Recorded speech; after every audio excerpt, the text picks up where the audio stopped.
Mi hija me llamó de madrugada y me habló tan bajo que apenas la oí. Me dijo que no abriera la puerta. Dijo que su marido estaba fuera, con el motor encendido, esperando en la calle como un cazador paciente. Cuando miré por la ventana y vi su coche en la oscuridad, entendí algo peor que la viudez. Aquel hombre no había entrado en mi casa para ayudarme. Había entrado para acabar conmigo. Me llamo Leandro Paredes. Tengo 69 años. Y hasta hace poco yo creía que, a mi edad, ya había aprendido a reconocer el peligro. Me equivocaba. Hace 5 años vendí la finca donde había trabajado media vida. Era una propiedad de almendros y olivos en la provincia de Teruel. No era un paraíso, pero era mía. La levanté con mis manos, con inviernos duros, con veranos que partían la tierra, con madrugadas de escarcha y tardes de polvo. La vendí porque mis rodillas ya no eran las de antes, y porque Aurelia, mi mujer, quería estar más cerca de nuestra hija. Marina vivía con su marido en una urbanización tranquila a las afueras de Zaragoza. Casas bajas, setos bien recortados, farolas limpias, calles silenciosas. Nos compramos una casa de ladrillo claro con porche cubierto y un pequeño jardín detrás. Lo bastante grande para no sentirme encerrado, lo bastante pequeño para no romperme la espalda. Aurelia decía que allí envejeceríamos sin sobresaltos. Aurelia siempre hablaba con una seguridad que hacía parecer simples las cosas difíciles. Estuvimos juntos 41 años. 41 años. Todavía hay mañanas en las que me despierto y creo que voy a escucharla en la cocina. Luego recuerdo, y el silencio vuelve a caer como una piedra. Ella enfermó al final del verano pasado. Todo fue rápido. Pruebas, ingresos, esperas, promesas de médicos que hablaban mucho y decían poco. Murió en noviembre. No lloré de inmediato. Eso desconcertó a Marina. También a Saúl. Mi hijo siempre fue más impulsivo, más directo. Trabaja en emergencias sanitarias en Bilbao. Y cuando vino al entierro, me miró como si quisiera vigilar que no me rompiera por dentro. Pero yo no me rompí aquel día. Al menos no por fuera. El duelo me llegó después, a trozos, la taza que nadie movía, las gafas de Aurelia en la mesilla, su bata detrás de la puerta del baño, la silla vacía junto a la ventana del salón. Yo seguía haciendo lo que hacen muchos hombres de mi edad cuando no saben qué hacer con el dolor. Seguí moviéndome. Barrí hojas. Reparé una bisagra. Ordené herramientas. Podé el limonero pequeño del jardín como si la precisión pudiera salvarme. Y en medio de todo eso, empezó a aparecer Óscar Balmaceda, el marido de mi hija. Llevaban casados 6 años. En el papel, Óscar parecía una bendición. Educado, sereno, traje bien cortado, zapatos impecables, una forma de mirarte a los ojos que daba confianza a quien no supiera mirar 2 veces. Asesor financiero. Eso decía él. Siempre tenía la palabra justa, el gesto medido, la pausa correcta. Aurelia decía que a ella no terminaba de gustarle, no porque hubiera hecho algo concreto, sino por lo contrario, porque jamás dejaba ver nada fuera de lugar. Y las personas demasiado pulidas siempre le dieron mala espina. A mí también. Pero Marina lo quería. Y yo aprendí hace años que un padre no gana nada si intenta arrancar a su hija de un hombre al que ella todavía defiende. Después del funeral, Óscar empezó a venir más. Al principio parecía natural. Traía pan, leche, alguna bandeja de comida preparada para que yo no tuviera que cocinar. Me cambiaba una bombilla, me arreglaba el cierre del cobertizo, se sentaba frente a mí en la cocina y hablaba en voz baja, como si el duelo fuese una habitación donde solo se podía entrar de puntillas. Leandro, me decía, no tienes por qué cargar con todo. Para eso está la familia. Saúl me llamaba cada domingo. sin falta. Pero Saúl estaba lejos. Óscar estaba aquí. Y la presencia, cuando uno acaba de perder a la persona con la que ha compartido la vida entera, puede confundirse con el afecto. Ese fue mi error. No el único, pero sí el primero. Unas semanas después, me habló de papeles, recibos, seguros, impuestos, autorizaciones bancarias. Dijo que en esos meses yo no tenía la cabeza para trámites, y tenía razón. No la tenía. Me llevó una carpeta ordenada, con separadores, con notas adhesivas, con explicaciones sencillas. Yo firmé más de una cosa sin leerla con el cuidado que merecía. Lo sé. No hace falta que nadie me lo repita. Lo sé. Luego instaló cámaras en la casa. Una en la puerta principal, otra en el patio, otra en la entrada lateral y una más apuntando al pasillo que daba a la cocina. Por tu seguridad, me dijo. Si te caes, si te mareas, si pasa algo, yo lo veré enseguida. Sonó responsable, sonó moderno, sonó razonable. Lo razonable es una palabra muy peligrosa cuando viene envuelta en una sonrisa correcta. Nunca le pregunté si solo yo tenía acceso a esas cámaras. Nunca comprobé la aplicación del móvil. Nunca pensé que un hombre pudiera construir una trampa con actos que parecían cuidados. La niebla empezó poco después. Primero fueron olvidos pequeños. Las llaves del coche dentro de la nevera. Un recibo del agua guardado entre los platos. Una mañana, salí al jardín con la regadera vacía y me quedé inmóvil, mirando las macetas, sin recordar qué iba a hacer. Me asusté, pero no lo bastante. Óscar me llevó entonces un bote de cápsulas. Vitaminas, dijo. Para la circulación, para la memoria, para dormir mejor.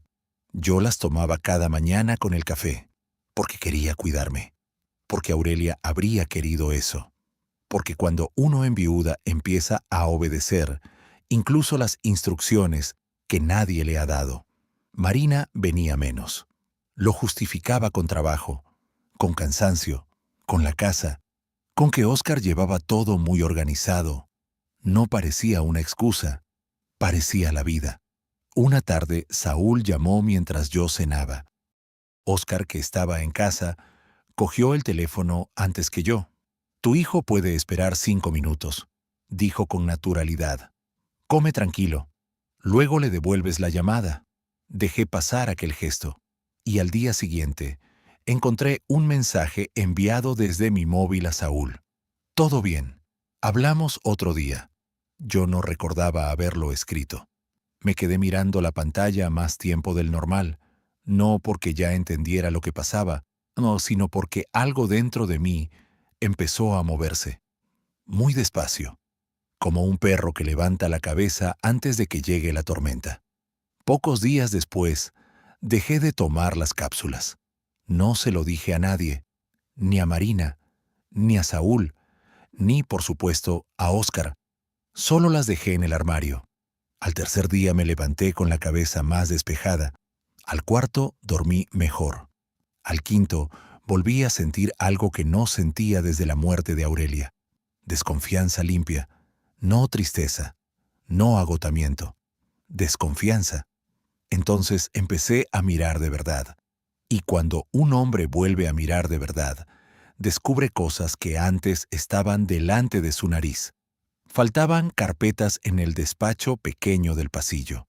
No estaban las copias de la compra de la casa, ni varios documentos del seguro, ni la tasación que habíamos pedido cuando nos mudamos.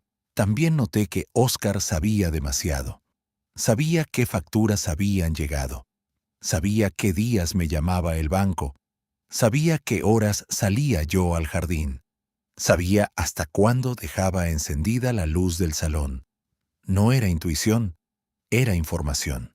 Y si esta historia te está atrapando, te invito con cariño a suscribirte al canal y a dejar tu like. Tu apoyo tiene mucho valor para nosotros y nos ayuda a seguir compartiendo relatos como este. Seguí callado, no porque tuviera miedo, todavía no, Seguí callado porque en el campo aprendes una cosa.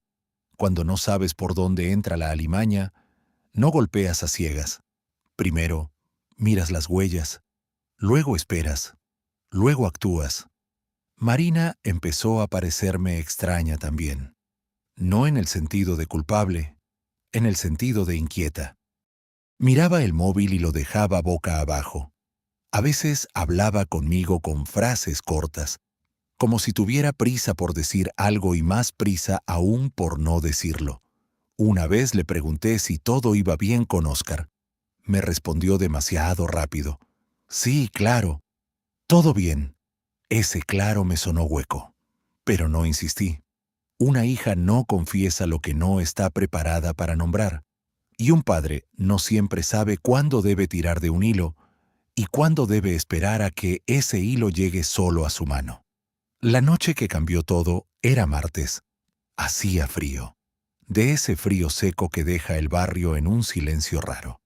Yo me había quedado dormido en el sillón del salón, con una película antigua puesta muy baja. Desperté de golpe por la vibración del móvil sobre el reposabrazos. Era Marina. Contesté enseguida. Papá. Su voz era apenas un aliento. No abras la puerta. Me incorporé sin hacer ruido. ¿Qué pasa? No abras la puerta, repitió. Está afuera. Sentí un vacío en el estómago. Me acerqué a la ventana. Separé la cortina apenas un dedo, y allí estaba. El coche oscuro de Oscar frente a mi casa. Sin luces, con el motor en marcha, quieto, esperando. Vi el reflejo azulado de una pantalla dentro del habitáculo. No se movía, no salía, no llamaba, solo esperaba. Marina, dije muy despacio. ¿Dónde estás? Estoy a salvo, pero no puedes saber que te he llamado. Noté que le temblaba la respiración. El pulso me golpeó en las sienes. ¿Qué ha pasado? Hubo un silencio breve. Y luego soltó la frase que me abrió el pecho por dentro. He visto unos documentos en su portátil. No eran documentos normales, eran papeles para llevarte ante un juez. Papeles para hacer ver que ya no puedes gobernarte solo. Me apoyé en la pared. Seguí mirando el coche. Sigue, le dije. Mi yerno había preparado un expediente con meses de notas sobre mí. Olvidos, despistes, supuestas confusiones, comentarios sacados de contexto. Todo ordenado, todo fechado, todo redactado para parecer serio. También había una cita para la mañana siguiente, con un médico de una clínica privada. Una evaluación, eso dijo ella, una evaluación para justificar que necesitabas apoyo legal y que él pudiera encargarse de tu casa, de tus cuentas y de tus decisiones. Tragué saliva. La cocina me pareció de pronto más pequeña. Las cápsulas, papá, susurró Marina. No son vitaminas. He visto una caja en el maletero con otra etiqueta. He buscado el nombre. Puede provocar justo lo que te estaba pasando. Cansancio, despistes, confusión. Noté que la mano me temblaba. La apreté contra la encimera hasta que se me pasó. Y entonces lo entendí. No de golpe, pero sí con una claridad suficiente. Las firmas, las cámaras, los mensajes, las llamadas interrumpidas, la tasación desaparecida, todo encajó. No como un accidente, como un plan. Le pregunté si Oscar sabía que ella había visto esos papeles. No lo sé. Cerré el portátil, cogí mis llaves, salí de casa, apagué la ubicación del teléfono y te llamé a ti. Miré otra vez hacia la calle. Oscar seguía allí, paciente, como alguien que cree que el cansancio del otro hará el trabajo sucio por él. Entonces Marina añadió algo más, y esa frase terminó de cambiar la noche. Papá, había otra carpeta, con otros nombres, con otros hombres mayores y con otra ciudad. No creo que seas el primero. Saqué aire despacio. No contesté durante unos segundos. Fui al armario del pasillo. Aparté 2 cajas. Debajo de una manta vieja encontré una grabadora pequeña que llevaba años sin tocar. La usaba en reuniones de la finca, cuando quería conservar cada palabra. La encendí. Seguía funcionando. Luego abrí el cajón, donde guardaba un móvil básico que Saúl me había dejado meses atrás por si algún día me fallaba el otro. Tenía batería. Volví a ponerme el teléfono en la oreja. Marina, escucha bien. No vuelvas a casa. No lo llames. No le escribas. Quédate donde estés. Y si te mando una sola frase, llamas a la policía. Ella tardó apenas un segundo en responder. De acuerdo. Ten cuidado. No pensé en tener cuidado. Pensé en estar despierto. Pensé en no volver a ser el hombre cansado al que habían querido convertir. Pensé en Aurelia, en su manera de mirar a las personas, en cómo habría reconocido antes que yo aquella amabilidad perfecta. Entonces, sonaron 3 golpes suaves en la puerta principal. Ni fuertes, ni urgentes. Golpes educados, ensayados. Y escuché la voz de Óscar al otro lado. Leandro, sé que estás despierto. Necesito hablar contigo solo un momento. No respondí. Me quedé a unos pasos de la puerta, con la grabadora encendida en el bolsillo de la camisa, con el móvil sencillo en la mano, con el corazón golpeando fuerte, sí, pero con la cabeza mucho más limpia que en meses. Óscar volvió a hablar. Leandro, por favor. Marina está alterada. Ha entendido mal unas cosas. Quiero explicártelo antes de que esto se complique. Su voz sonaba igual que siempre, suave, serena, con ese tono de hombre correcto que parecía incapaz de perder el control. Durante meses esa voz había sido una llave. Aquella noche fue una alarma. Me acerqué al salón sin hacer ruido y miré de nuevo por el borde de la cortina. Óscar seguía en el porche. Llevaba una chaqueta oscura, las manos vacías, la postura relajada, pero ya no estaba solo. A unos metros, junto al seto lateral, distinguí una segunda silueta, alta, ancha de hombros, quieta. No era un vecino, no era un amigo preocupado, era apoyo. Y nadie trae apoyo a casa de su suegro en plena madrugada para conversar. Respiré una vez, despacio. Luego caminé hacia la puerta lateral de la lavandería, la misma que Óscar había arreglado en enero porque, según él, el cierre se atascaba. Puse la mano en el pestillo. Se dio con demasiada facilidad. Ni un roce, ni una resistencia, nada. Se me endureció la nuca. No la había arreglado. La había dejado preparada. Miré alrededor. Había una secadora estrecha junto a la pared. La empujé hasta pegarla a la puerta. Encima, apoyé 2 cajas de herramientas. No detendrían a un hombre decidido durante mucho tiempo, pero harían ruido. Y aquella noche el ruido me convenía. Desde la entrada, volvió a llegar la voz de Óscar. Leandro, no quiero llamar a emergencias, pero si no me abres voy a hacerlo. No me estás contestando, y eso me preocupa. Tuve que cerrar los ojos un segundo para no soltar una risa amarga. Preocupado, el hombre que me había observado durante meses por cámaras que yo no controlaba. El hombre que me había dado cápsulas para nublarme la mente. El hombre que llevaba en el coche papeles para declararme incapaz. Preocupado, volví al pasillo. Me coloqué donde podía ver la puerta principal y también la entrada de la lavandería. Entonces hablé, no alto, no con rabia, con la voz seca que usaba antes para cerrar un trato o parar una discusión en la finca. Estás en mi casa de madrugada, con otro hombre escondido junto al lateral, y dices que vienes a preocuparte por mí. Se hizo un silencio breve. Escuché un movimiento en el porche. Óscar respondió más bajo. No está escondido nadie. Te estás poniendo nervioso. Eso es justo lo que quería evitar. Apreté la grabadora dentro del bolsillo para asegurarme de que seguía captando todo. No me abres, dijo él, y mañana te arrepientes de esta escena. Mañana, repetí. La palabra salió sola. Sí, mañana. La evaluación, la ayuda, la solución legal que ya tienes preparada. Otro silencio, más largo esta vez. Luego su voz cambió apenas un poco. Solo un poco. Lo suficiente. Marina te ha contado cosas que no entiende. Tú tampoco las entiendes. Por eso quiero hablar. No. Yo ya había entendido bastante. Entendí que un hombre cuando se sabe descubierto sigue usando el mismo guión mientras crea que todavía le sirve. Entendí que yo no debía discutir. Debía hacerle hablar. Así que me mantuve callado. Óscar insistió.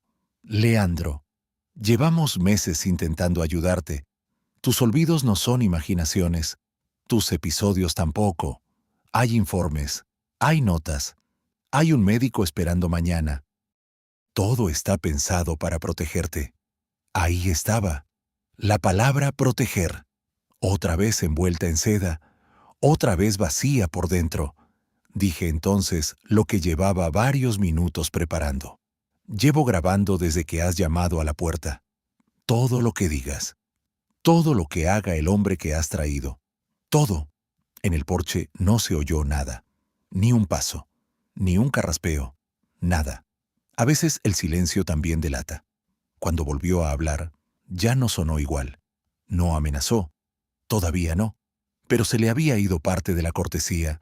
No hace falta llegar a eso, Leandro. Somos familia. La palabra me golpeó como una piedra. Familia. Familia no revisa tus cuentas sin permiso. Familia no te droga despacio para volverte torpe. Familia no prepara una tutela a escondidas. Antes de que yo respondiera, escuché otra voz, más grave, más tosca. Venía del lateral de la casa. Jefe. La puerta de atrás. Óscar no respondió enseguida, y ese retraso me confirmó algo. No estaba improvisando. Estaba recalculando. Entonces lo oí decir, casi entre dientes, prueba por el lado. Me moví justo a tiempo. El primer golpe contra la puerta de la lavandería sonó sordo. La secadora vibró. Las cajas temblaron. El segundo golpe fue más fuerte. Una llave giró. Una llave. Sentí frío. No intentaban forzar. Intentaban entrar. A la tercera embestida, la caja de arriba cayó al suelo. La puerta se abrió unos centímetros. Metí el hombro contra la pared y encendí la linterna potente que guardaba en el cajón del aparador. La luz llenó la lavandería justo cuando un hombre cruzó el hueco. Se quedó clavado. Le apunté a la cara. Era joven, 30 y pocos, quizá. Barba de varios días, chaqueta de trabajo, botas pesadas. No llevaba máscara. Eso me dijo algo importante. Le habían asegurado que aquello sería fácil. Quizá pensaba entrar en una casa a oscuras y encontrarse a un viejo aturdido. En lugar de eso, me tenía delante, erguido, callado, mirándolo como se mira a un animal que ha entrado en un cercado equivocado. Ni un paso más, dije. Mi voz salió firme, más firme de lo que yo mismo esperaba. El hombre levantó una mano para cubrirse de la luz. Tranquilo, abuelo. Solo venimos a hablar. No uses esa palabra conmigo. Se quedó inmóvil. Detrás de él se escuchaban pasos sobre la grava del lateral. Óscar se acercaba. Yo seguí sin moverme. Has entrado en mi casa sin permiso. Lo estoy grabando. Dime tu nombre. El hombre parpadeó. ¿Qué? Tu nombre. Para la denuncia. Le tembló una esquina de la boca. Se giró un poco, buscando a Óscar con el rabillo del ojo. Yo mantuve la linterna fija. Dilo. No contestó. Desde fuera llegó por fin la voz de Óscar. Néstor. Sal de ahí. Néstor. Ya tenía un nombre. Pude casi notar cómo la información quedaba fijada en mi memoria. Néstor dio un paso atrás. Escúchame, dijo. Yo solo acompañaba. Óscar me dijo que usted se ponía mal por las noches, que a veces no sabía dónde estaba, que había que estar pendientes. Eso también ha quedado grabado, respondí. Gracias. Aquello lo descolocó más que la luz, porque la gente como él entiende mejor el peligro cuando lo oye salir de su propia boca. Retrocedió otro paso, y entonces apareció Óscar detrás de él. No llegó a entrar. Se quedó al otro lado del hueco, ya sin máscara amable, no del todo, pero ya sin ella. Leandro, vas a empeorar las cosas. No, las empeoraste tú. Vi cómo apretaba la mandíbula, cómo miraba la secadora arrimada a la puerta, cómo calculaba la distancia hasta mí, cómo evaluaba a Néstor. Yo también calculé. No parecía llevar arma. Óscar tampoco. Eso no me tranquilizó. Los hombres que planean tanto daño durante tanto tiempo no necesitan armas visibles. Néstor, dijo Óscar, espera fuera. No, lo corrigí antes de que obedeciera. Que se quede donde está. Quiero que escuche. Quiero que ambos escuchen. Saqué la grabadora del bolsillo y la levanté un poco para que la vieran. Óscar entendió lo que aquello significaba. Se le notó en los ojos. No había llegado allí para una conversación. Había llegado para construir una escena. Yo desordenado, él atento, yo confuso, él protector, yo vulnerable, él indispensable. Pero una escena se rompe cuando alguien deja de actuar el papel que le habían asignado. Has manipulado mis cuentas, dije. Has tenido acceso a mis cámaras. Has cortado llamadas. Has enviado mensajes desde mi teléfono. Y me has estado dando pastillas que no eran lo que decías. Néstor miró a Óscar. Fue un vistazo rápido, pero bastó. No sabía todo. Eso era bueno. A los peones medio informados se les cae la obediencia antes que a los demás. Óscar sonrió. Fue una sonrisa pequeña, fría, una sonrisa que no le había visto nunca en la mesa de mi cocina. No tienes manera de demostrar eso. La tengo. Marina vio tu portátil. Marina vio la cita médica. Vio el expediente. Vio otros nombres. Y yo tengo tu voz esta noche. La suya también. La de Néstor. Todo. El rostro de Óscar se quedó quieto. Demasiado quieto. Luego hizo algo que no esperaba. Dejó de fingir. No del todo, pero bastante. Tú solo, dijo. No vas a sostener esto mucho tiempo. Mañana había una evaluación, una firma más, un trámite. Y todo quedaba encauzado. Pestañeó despacio. Marina siempre fue la parte imprevisible. Ahí estaba. La frase que ningún hombre inocente pronuncia. La frase que parecía una confesión con traje. Detrás de mí, en la encimera de la cocina, vibró el móvil sencillo. No lo miré, pero supe que era Marina. Le había escrito antes una frase pactada si la situación cambiaba. La entrada se ha roto. Eso bastaba. Ella sabría qué hacer. Óscar dio un paso adelante. Muy leve. Levanté la voz por primera vez. Ni uno más. Y salió de mí con tanta autoridad que hasta yo la reconocí. Néstor se apartó de inmediato. Óscar no. Solo me miró, con una atención distinta, como si por fin viera al hombre real que había debajo de los meses de niebla. Entonces habló despacio. Te crees más fuerte de lo que eres. Yo también fui despacio. No. Solo estoy más despierto de lo que querías. Durante un instante, nadie dijo nada. El aire parecía más frío. En la calle no se oía un coche, ni una ventana abrirse. Nada. Era como si toda la urbanización contuviera la respiración con nosotros. Luego, a lo lejos, llegó un sonido, muy tenue al principio. Una sirena. Una sola nota larga que cortó la madrugada. Néstor fue el primero en reaccionar. Miró hacia la calle. Luego a Óscar. No me dijiste que habría policía, soltó. Óscar no le respondió. Seguía mirándome a mí. Y en su cara ya no quedaba ni rastro del yerno atento, ni del hombre correcto, ni del marido perfecto. Solo quedaba un cálculo frío, como el de alguien que decide cuántas piezas puede salvar antes de que el tablero se venga abajo.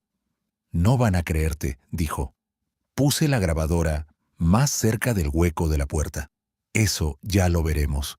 La sirena sonó otra vez, más cerca. Óscar apretó los labios. Néstor retrocedió hacia el jardín lateral. Yo no me moví. Si te vas, le dije a Óscar, mejor que sea ahora, porque en cuanto lleguen, La primera pregunta será ¿por qué un hombre ha entrado en mi casa por la puerta trasera a esta hora? Néstor murmuró una palabrota.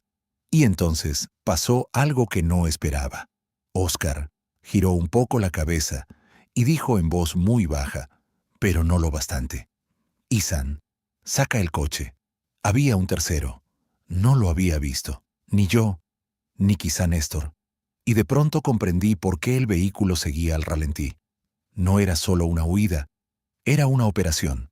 Un conductor, un hombre en el lateral, Óscar en el frente. Todo previsto, todo ensayado. Otra sirena se sumó a la primera. Más cerca aún. Néstor levantó las dos manos. Yo me largo. Haz lo que quieras, Óscar. Mi nombre no sale en nada. Otra frase útil. Otra frase grabada. Óscar hizo un gesto seco de desprecio. Cobarde. No se lo dijo a él. Se lo dijo al plan. A la parte del plan que ya no iba a salir como estaba diseñada. Miré hacia el salón. Los reflejos azules empezaban a parpadear sobre los cristales delanteros. Ya estaban doblando la esquina. Óscar entendió lo mismo que yo.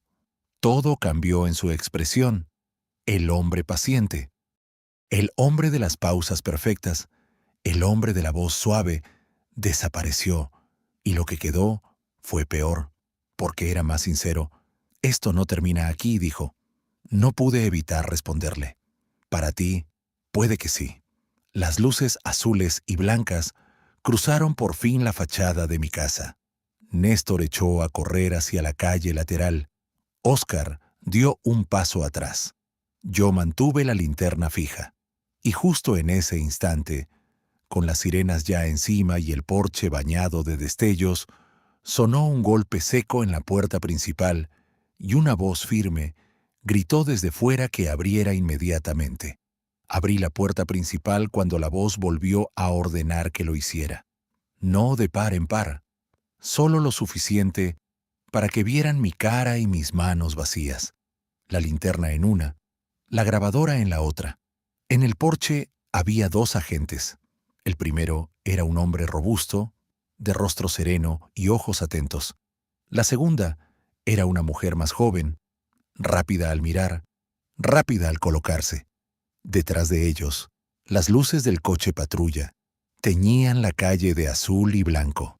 Óscar ya había dado 2 pasos hacia el borde del porche, con las manos un poco abiertas, con la expresión compuesta, la expresión que había usado conmigo tantas veces, la de hombre razonable atrapado en un malentendido. El agente me habló primero. Soy el subinspector Matías Ordóñez. ¿Es usted el propietario? Sí. Leandro Paredes. Esta es mi casa. Señalé con la barbilla hacia la lavandería. Y ese hombre ha entrado por la puerta lateral hace menos de 1 minuto. La agente giró enseguida la vista. Néstor estaba a mitad del jardín lateral, quieto, como si todavía no hubiera decidido si huir o quedarse. Óscar habló por fin. Agente, por favor, esto no es lo que parece. Mi suegro está pasando una mala época.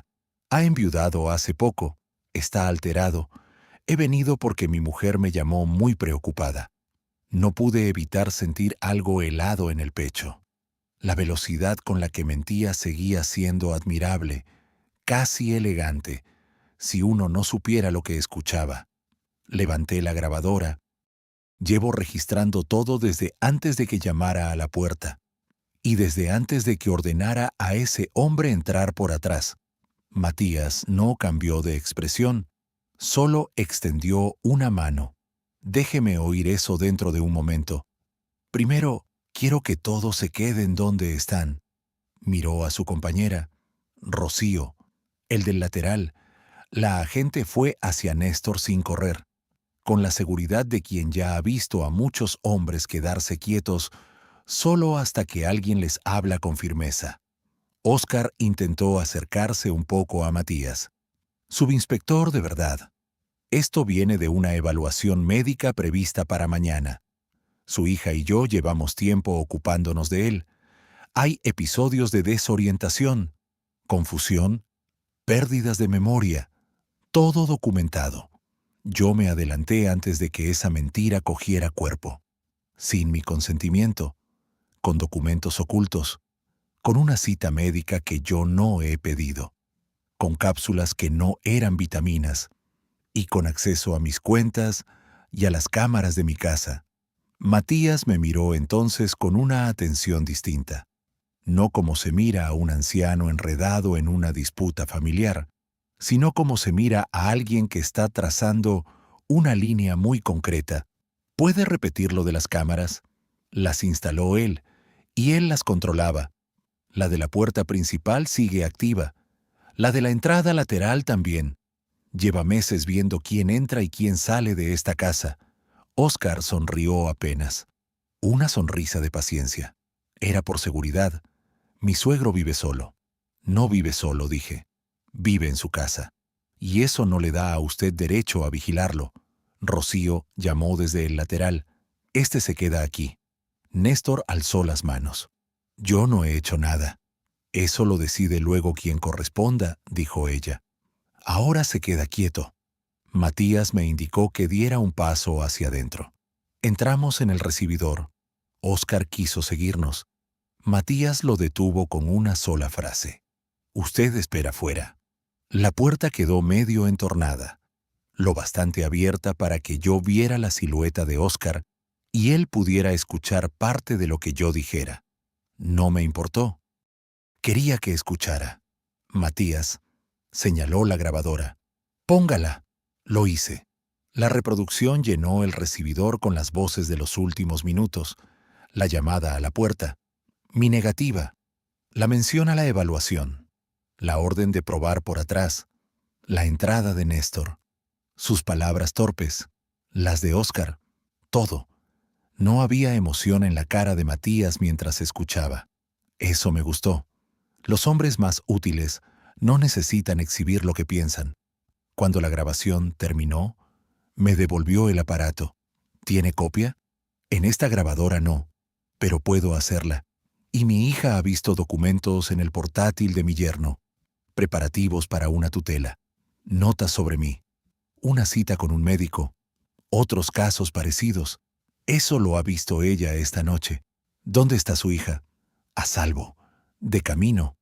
Matías asintió una sola vez. Luego salió al porche. Yo me quedé en el umbral.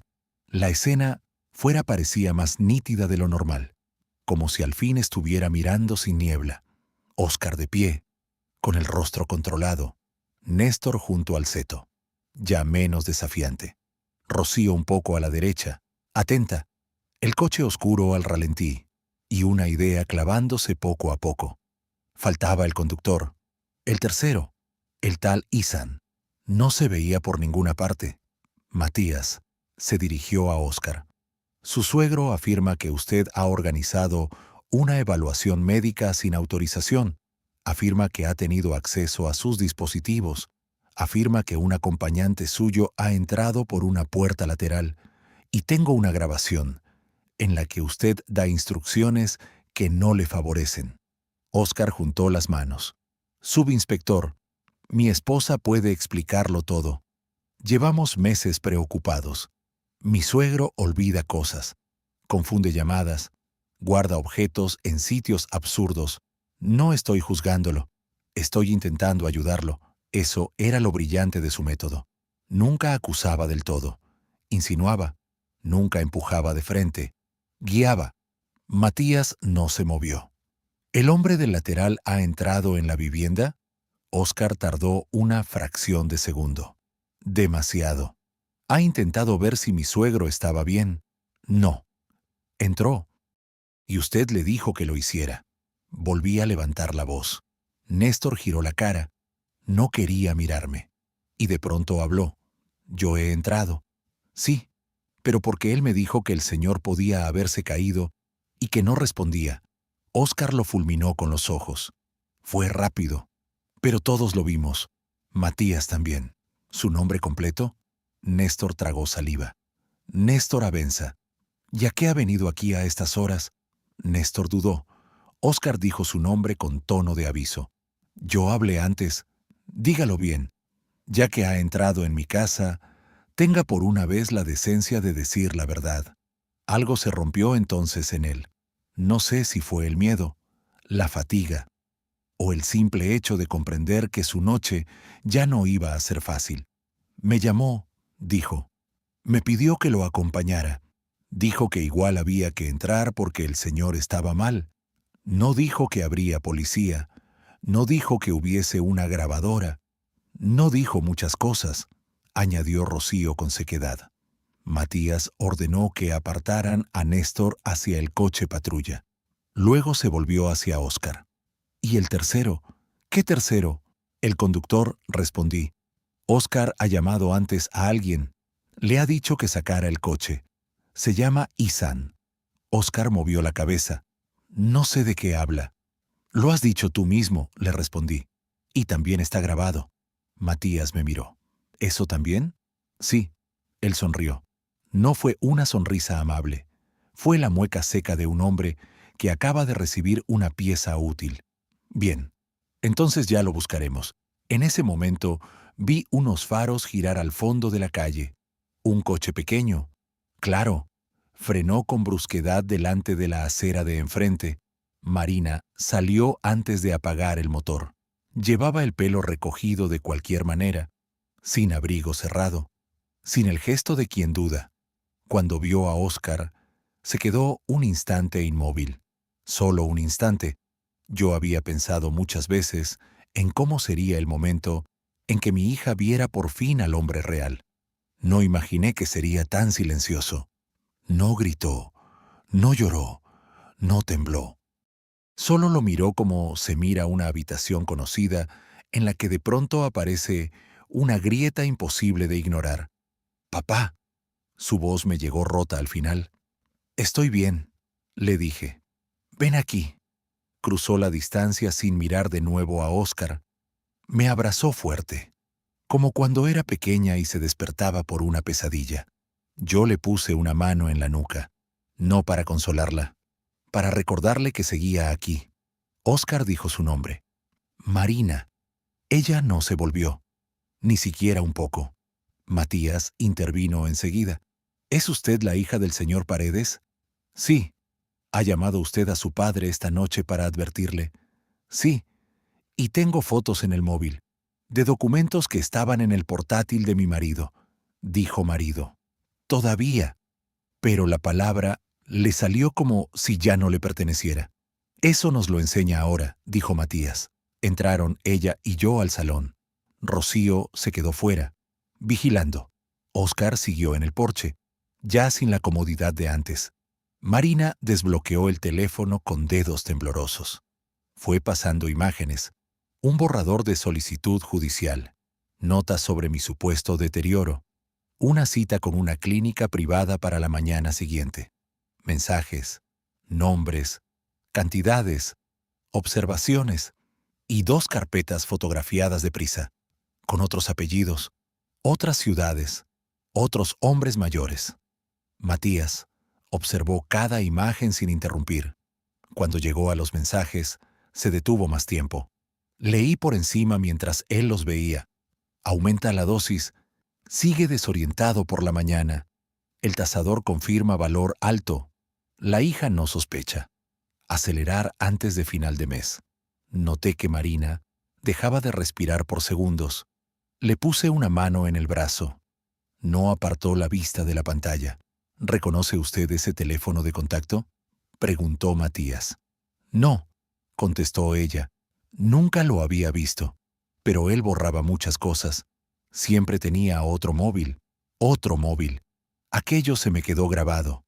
Los hombres que viven varias vidas rara vez se conforman con una sola línea de teléfono. Matías se incorporó despacio. Bien. Voy a pedir que una unidad busque ese tercer individuo y que se haga constar el intento de entrada. También quiero que mañana a primera hora vayan a comisaría a formalizar denuncia completa. Y usted, añadió mirándome a mí, no se queda solo esta noche. Saqué el móvil sencillo. Voy a llamar a mi hijo. Hazlo, dijo él, Y no toque nada relacionado con esas cápsulas ni con la instalación de cámaras.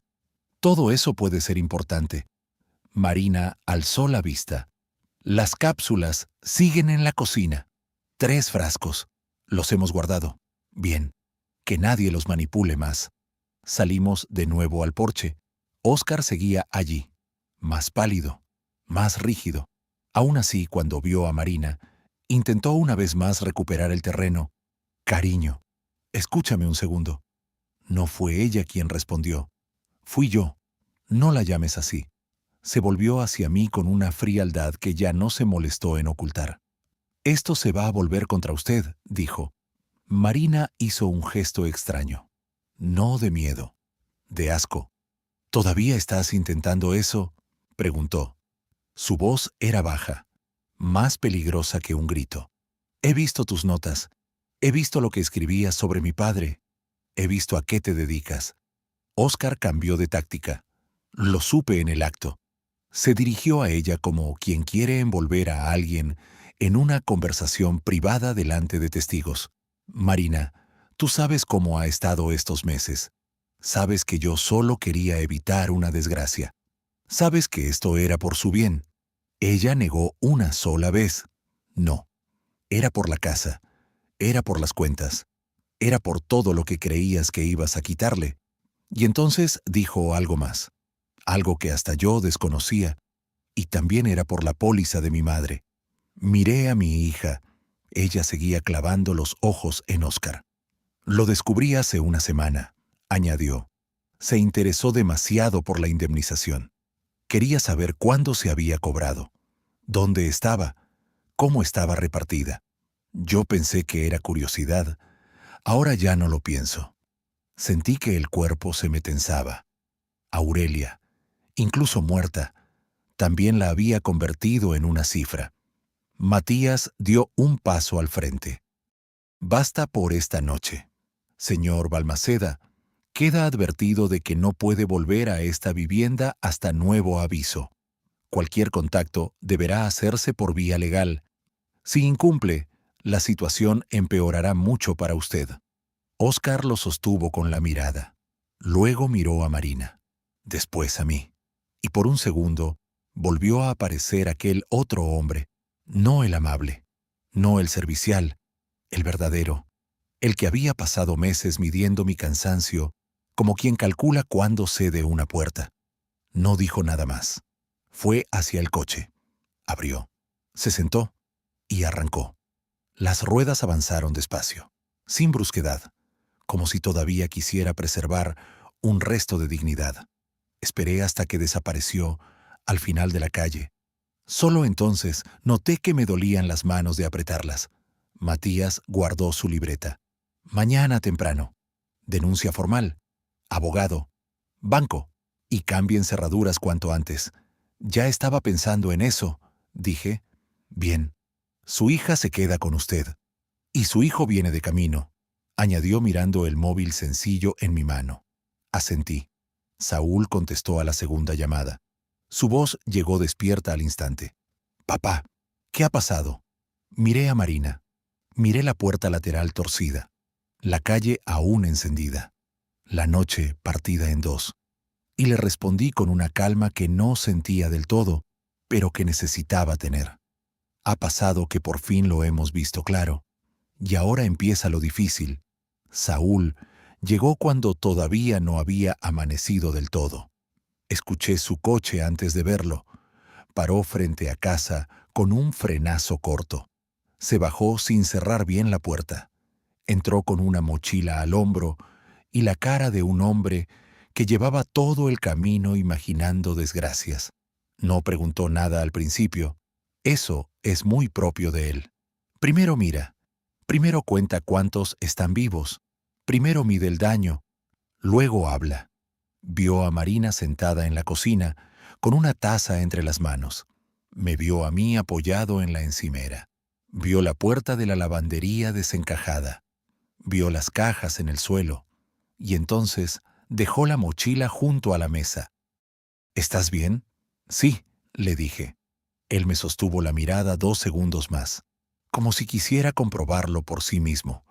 Luego fue hacia Marina y la abrazó. Mi hija se echó a llorar en ese momento. No antes, no con la policía, no delante de Óscar. Lloró cuando vio a su hermano, y eso me dolió más que todo lo demás, porque entendí que llevaba horas conteniéndose para no romperse.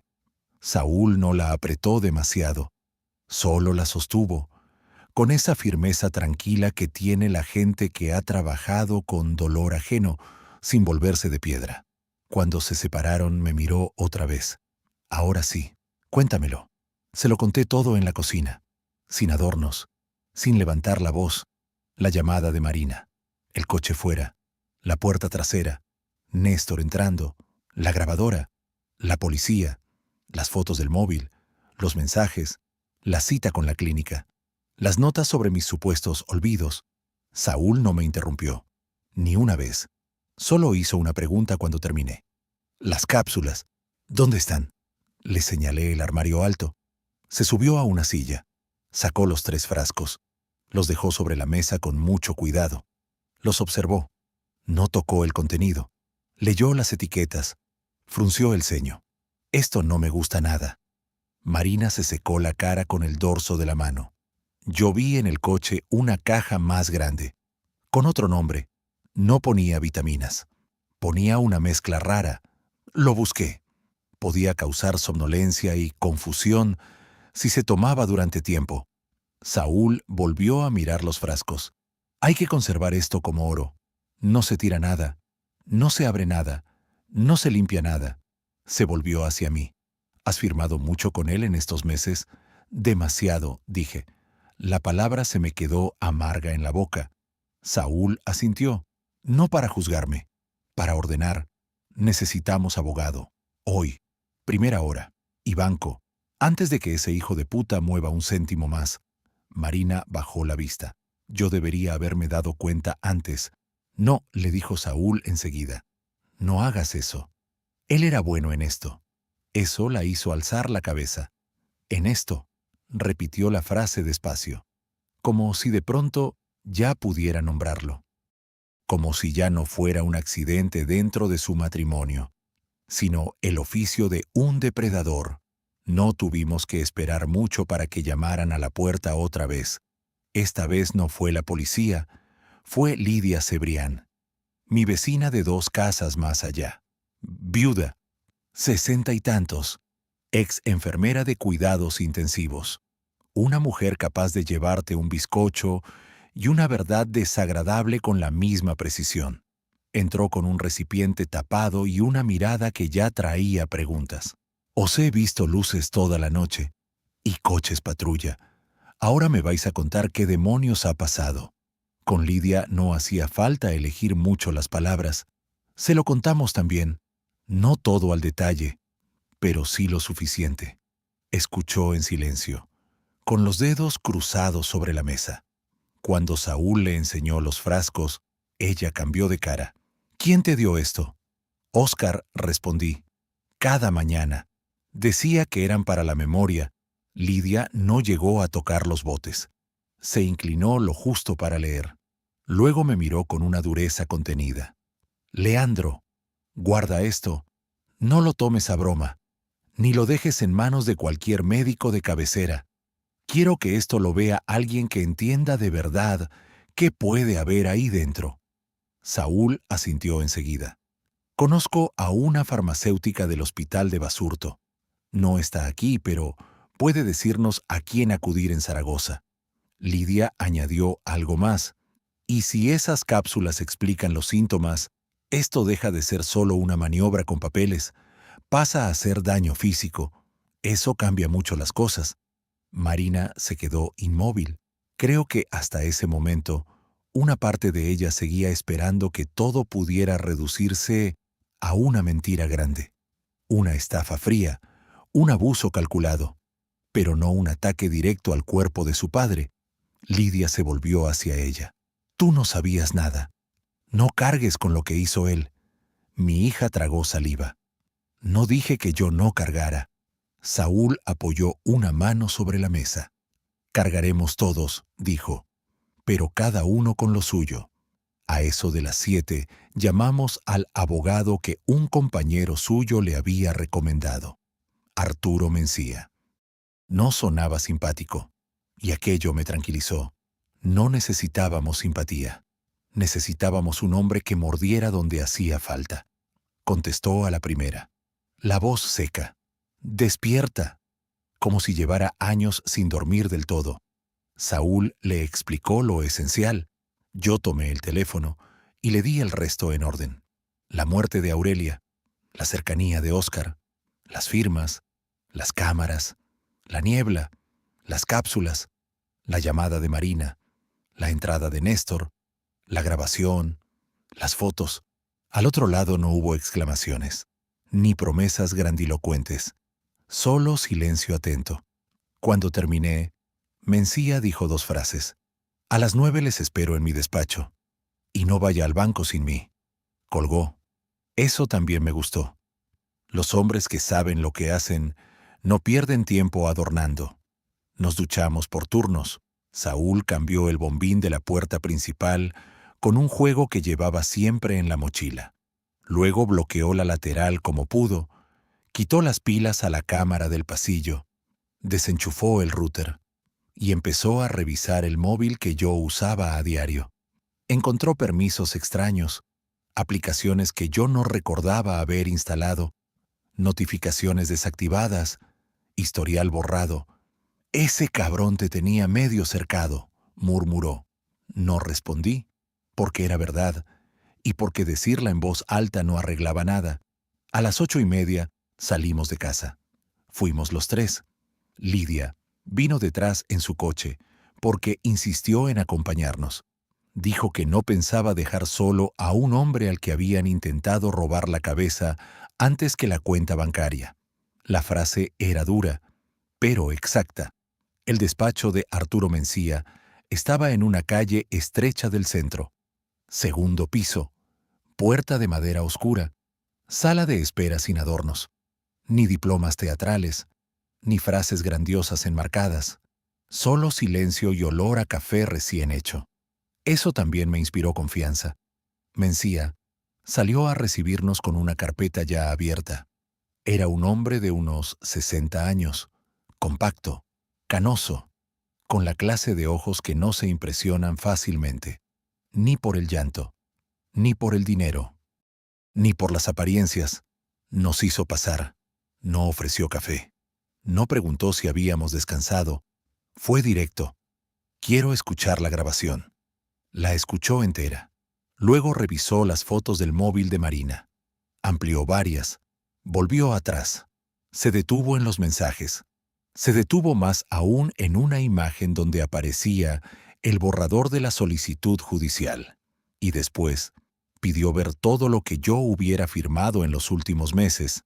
Saúl había metido en una carpeta todo lo que encontró en el despacho de casa. Autorizaciones, cambios bancarios, poderes limitados, solicitudes para gestionar recibos, un documento para operar con información financiera en mi nombre. No era una sesión completa, pero sí más de lo que yo habría debido firmar jamás, sin asesoramiento. Mencía fue leyendo uno a uno. A veces hacía una pequeña marca con lápiz. A veces no. Nadie hablaba. Cuando terminó, dejó el último papel sobre la mesa y se quitó las gafas. «Bien», dijo. «No estamos ante una discusión familiar. Estamos ante una operación». Marina cerró los ojos un instante. Yo seguí mirándolo. Él continuó. «Su yerno ha construido una base documental para presentar un cuadro de deterioro progresivo. Ha combinado eso con acceso a sus movimientos económicos, con control tecnológico sobre la vivienda y probablemente con una sustancia para potenciar los síntomas que luego iba registrando como prueba». Se inclinó hacia adelante. «Eso no lo hace un aficionado». Saúl fue el primero en decirlo. «Entonces ya lo ha hecho antes». Mencía no respondió de inmediato. Abrió otra carpeta, más fina. Sacó unas hojas impresas. Las dejó sobre la mesa. No sé todavía cuántas veces.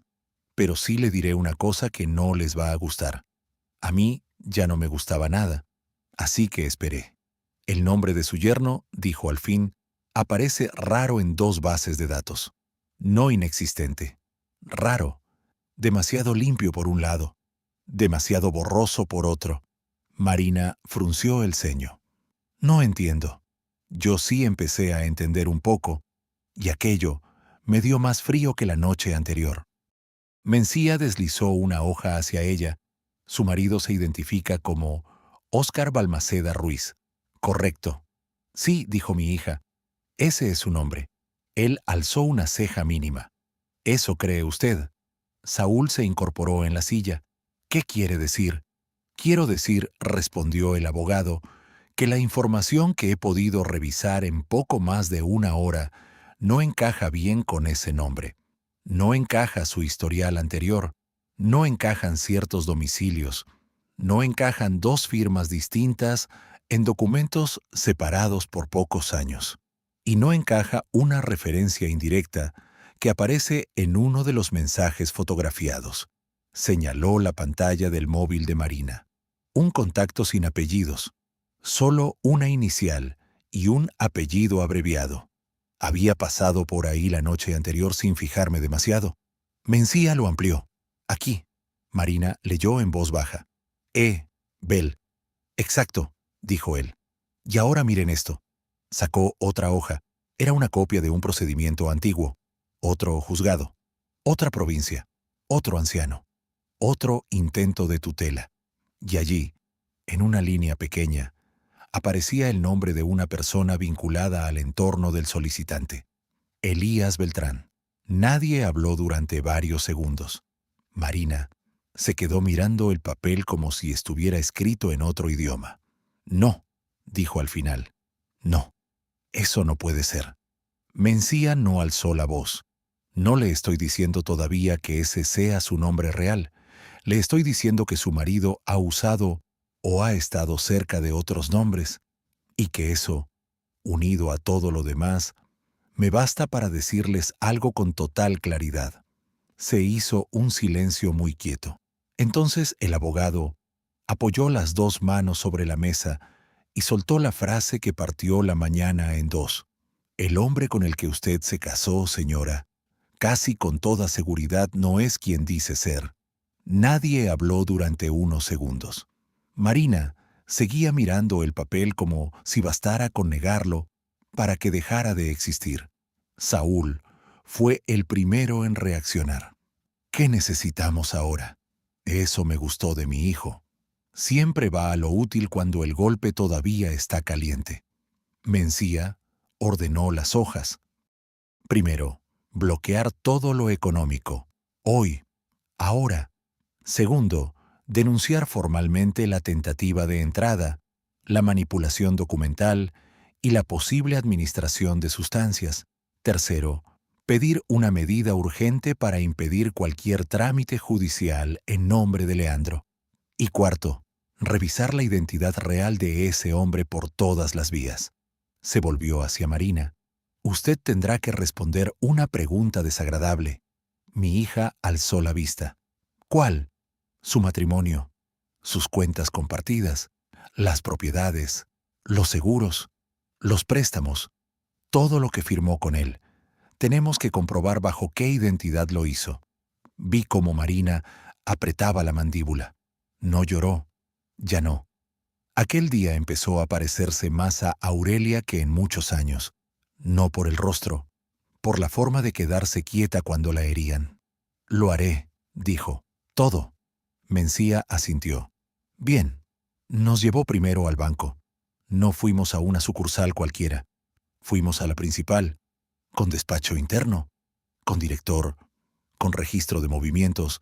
Yo habría entrado solo otras veces. Habría intentado explicarme. Me habría liado. Habría dicho palabras demasiado blandas para una situación que ya exigía dureza. Con Mencía delante, todo fue distinto. Pidió revisión inmediata de autorizaciones, bloqueo temporal de accesos, verificación de documentos firmados en los últimos meses. Se mencionó posible fraude. Se mencionó manipulación de capacidad. Se mencionó investigación penal en curso. Y de pronto todas las caras cambiaron. La gente escucha de otra manera cuando oye la palabra penal. No tardaron mucho en encontrar movimientos extraños, no robos directos. Eso habría sido torpe. Oscar no era torpe. Había hecho algo más inteligente. Había preparado el terreno. Había solicitado acceso ampliado a cierta información. Había consultado opciones sobre productos vinculados a sucesión y tutela. Había pedido tasaciones internas. Había preguntado por plazos de disponibilidad sobre fondos concretos. No había metido la mano. Había medido el bolsillo por dentro. Mencía pidió copia de todo. Se la dieron. Después fuimos a comisaría. Allí ya estaba el subinspector Matías Ordóñez. No sonrió al vernos, pero se notó que no le sorprendía nuestra rapidez. Eso también me tranquilizó. Los hombres serios esperan que uno se mueva cuando de verdad quiere defenderse. Tomaron mi declaración completa, luego la de Marina, luego la de Saúl. La grabación pasó a copia oficial. Las fotografías del móvil también. Las cápsulas quedaron registradas como posible evidencia. Cuando Marina enseñó el mensaje donde aparecía la frase sobre acelerar antes de final de mes, Matías levantó por fin una ceja. Y cuando Mencía le mostró la duda sobre la identidad de Oscar, el gesto se le endureció apenas. «Eso puede abrir otra puerta», dijo. Yo respondí sin pensarlo. «Ábrala». Él me miró un segundo. «La abriremos».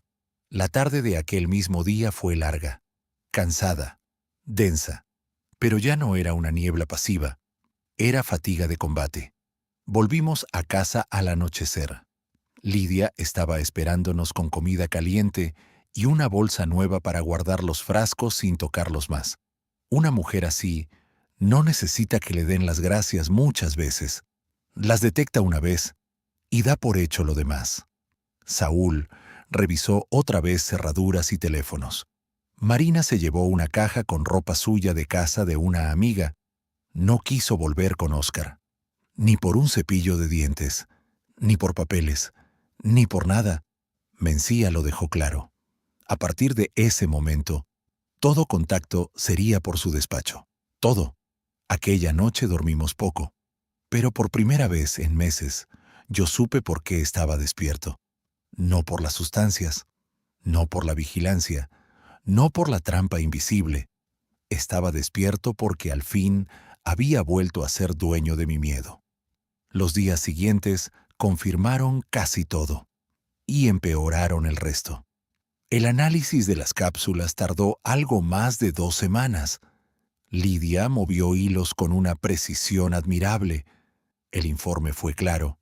No eran vitaminas.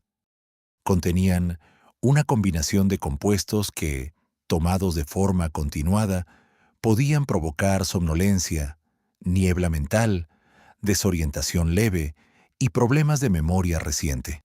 Nada escandaloso en una sola toma, justo lo bastante dañino con el paso del tiempo. Lo bastante para que un hombre de mi edad pareciera deteriorarse.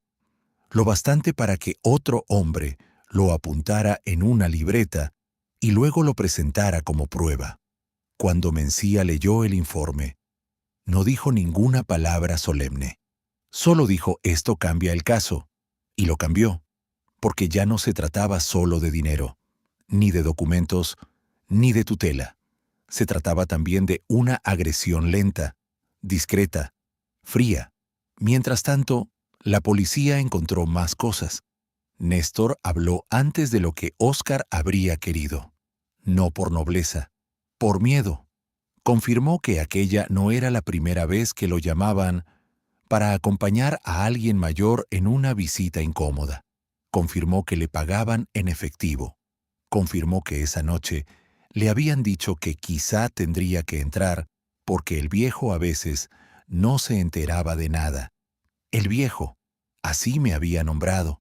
Ni siquiera me molestó. Lo importante era que habló. Y cuando un hombre así empieza a hablar, Otros nombres aparecen solos. También localizaron al tercero. No se llamaba Isan. O no solo. Usaba otro apellido. Luego otro más. Y eso encajó con lo que Mencía ya sospechaba. Mi yerno no era solo un estafador doméstico.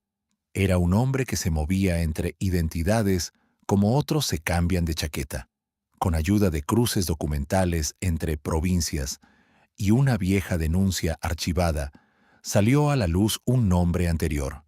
Luego, otro. Y detrás de esos nombres aparecieron dos casos que se parecían demasiado al mío. Viudos, hombres mayores, casas bien valoradas, hijas o sobrinas cerca, acercamiento paciente, ayuda impecable, control, desgaste, documentación de supuestos síntomas, intento de tutela. En uno de esos casos había logrado avanzar mucho, en el otro no. En el mío se le rompió el tiempo.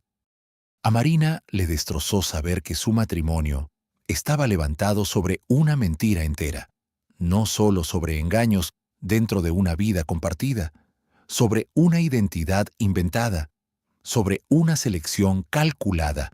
Eso fue lo peor. No había elegido mal a un hombre. Había sido elegida por él, como vía de acceso, como puerta.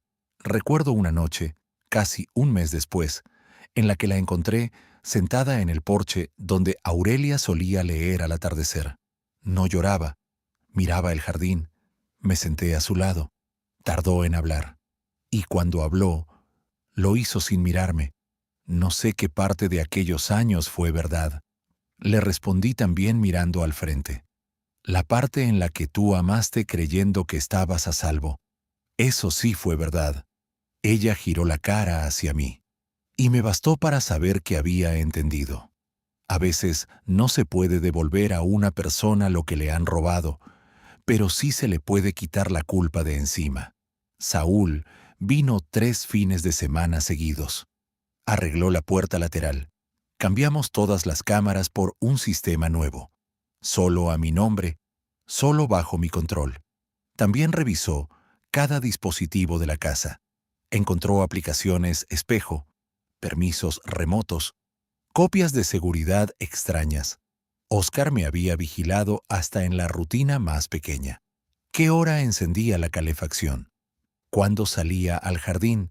¿Cuánto tardaba en abrir la puerta? ¿Cómo me movía por la cocina? Quería conocer mis debilidades, cómo se estudia una cerradura antes de forzarla. No volví a sentir vergüenza al pensar en eso. La vergüenza sirve a los depredadores. La claridad no. Pasaron 4 meses. Luego 5. El proceso penal siguió su curso. No fue rápido. Nada importante lo es. Pero avanzó.